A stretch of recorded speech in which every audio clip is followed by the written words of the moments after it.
Hi guys, good morning! Dumating na po yung ating order. So, ang gagawin natin ngayon ay mag-o-open tayo nung parcel. So, ayan, tignan natin kung complete ba. Ayan, yan po yung unang-unang fuzzy wire, green, tapos, ayan, dark brown, violet, eto, floral tape, tsaka floral wire, ayan, pink, and then, ito po yung assorted colors.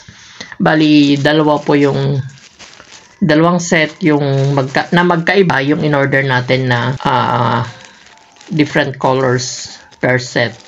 So, ayan, mukhang dino-double check po natin kung ano ba yung wala dun sa in-order natin.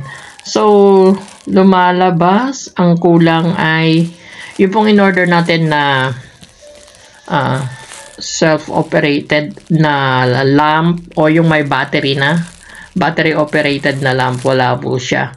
So, kailangan po natin yon pero wala. So, kailangan natin mag-submit ng claim para tayo ay makapag-refund. So far yung pong mga pipe cleaners or yung fuzzy wires ay complete naman as to the color at saka yung meron pala akong binilang dyan na mga 2 packs yata yun. Kulang ng mga nasa 3 pieces. So, yan na po. Yes, kulang ng 3 pieces na fuzzy wires per pack yung 2 packs niya. Dahil dumating na yung ating mga materials para sa ating new project, abangan po ninyo. Yes, excited na ako!